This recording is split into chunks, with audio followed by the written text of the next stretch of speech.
조갑제 TV 시청자 여러분 안녕하십니까? 2021년 6월 11일 새벽 3시입니다. 오늘 드디어 국민의힘 당대표 선거가 마무리됩니다. 오늘 발표가 됩니다. 누가 당대표가 될 것인가? 5명이 치열하게 다투었습니다. 이준석 돌풍이 거세었고 거기에 대응해서 나경원, 주호영, 홍문표, 조경태 의원도 열심히 싸웠습니다. 그래서 서로 상승작용이 일어나니까 이 당원 투표 70%가 반영이 되는 당원 투표율이 어제 마감을 했더니 45.36%로 이 제도가 도입된 2011년 이후 최고치를 기록을 했습니다. 흥행에 성공했다는 이야기입니다. 그리고 30%의 일반 국민 여론조사를 합쳐가지고 승자를 결정을 합니다. 현재로는 이준석 36살 당대표 당선이 유력시 되고 있습니다. 현재로는 유력시라는 표현을 써야 되겠습니다. 자, 이렇게 함으로써 이제 국민의힘이 주도권을 잡았습니다. 2030 중도를 잡은 국민의힘이 지지율이 올라가고 있습니다. 조금 더 이따 소개해 드리겠지만은 여러 여론조사에서 종합한 그 결과가 국민의힘이 역전하고 있다는 겁니다. 국민의힘의 지지율이 민주당을 앞서고 있다는 여론조사가 나왔는데 여기에는 이준석 돌풍 그리고 최근 윤석열 씨의 아주 고단수 행보가 서로 겹쳐져서 지지율을 높이고 있다. 지지율이 높아지면은 다음 대선 때 유리하다는 이야기죠. 어제 또 공수처가 이 정치적으로는 실수를 했습니다. 고발 사건을 받아서 윤석열 씨를 직권남용 등 혐의로 수사한다는 게 발표가 되니까 이게 또 국민의힘 지지층을 자극을 했습니다. 어제는 오랜만에 이준석, 나경원, 주호영 이런 분들이 좀 심하게 말하면 벌떼처럼 일어나 가지고 윤석열 옹호 공수처 비판에 공동조선을 폈습니다. 아주 모양이 좋았습니다. 자, 이런 가운데서 지지율의 변화가 있습니다. 이 지지율의 변화는 매우 의미가 있다고 저는 생각을 하는데 이 지지율의 변화를 한번 보겠습니다. 이 홍영림 조선일보 여론조사 전문기자 겸 데이터 저널리즘 팀장이 분석을 한 겁니다. 소개를 했는데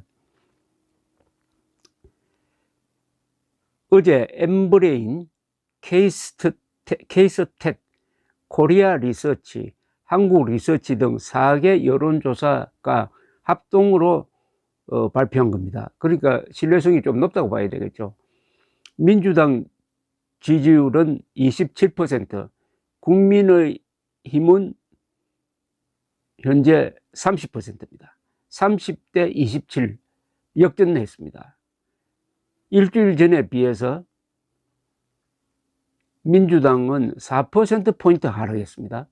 그런데 국민의힘은 일주일 전에 비해서 2%포인트 상승을 해가지고 일주 사이에 5%가 벌어진 겁니다. 5%포인트가 벌어진 겁니다. 아주 큰 변화입니다. 국민의당은 5%, 정의당 4%, 열린민주당 3%인데 응답자의 이념 성향별로는 진보층에서는 역시 민주당 53%, 보수층에서는 국민의힘 지지 61%인데 이걸 보면은 보수층의 결속력이 이른바 진보층을 앞서고 있다는 겁니다. 자, 중도층은 어떠냐면 양당의 지지율이 각각 26%로 같았다는 겁니다. 지난해 7월부터 이 4개 여론조사 기관이 이런 조사를 했는데 국민의힘이 지지율 1위에 오른 것은 지난 1년 동안 처음이었다고 합니다.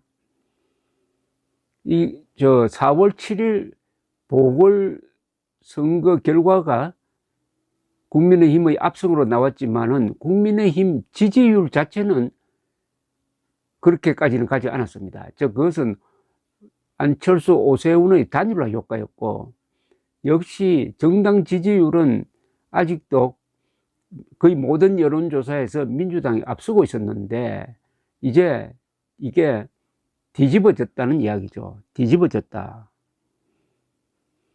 이렇게 된 것은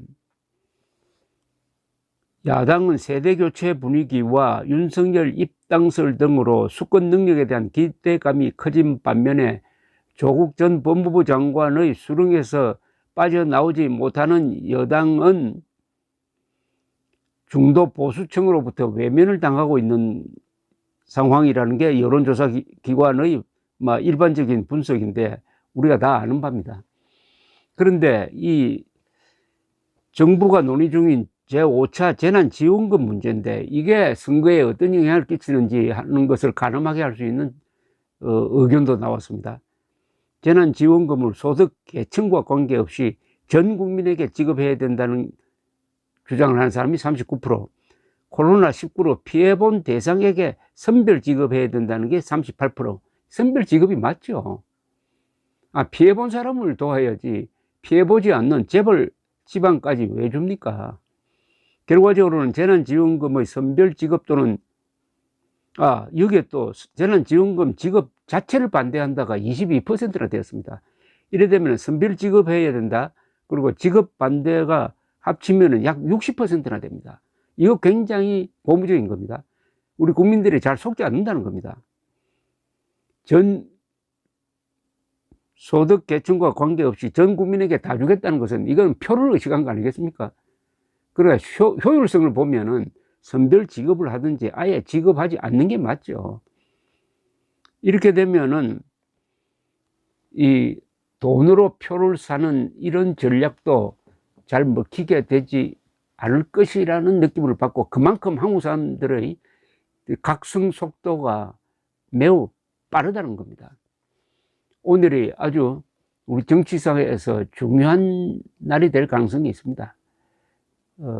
여야 통틀어서 30대 당대표는 처음입니다.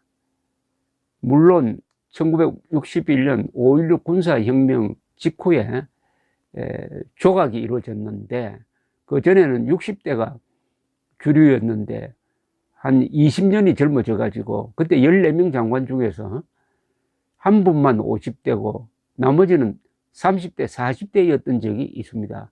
이 5.16 군사혁명은 장교들이 역사의 주무대로 등장하면서 구정치인들을 뒤로 치워버리고 주도권을 잡고 그 뒤에 한 18년 아니라 한 30년 동안 이 군 출신 대통령이 대한민국의 발전을 이끌었던 기폭제가 되었습니다. 그 기폭제가 세대 교체였습니다.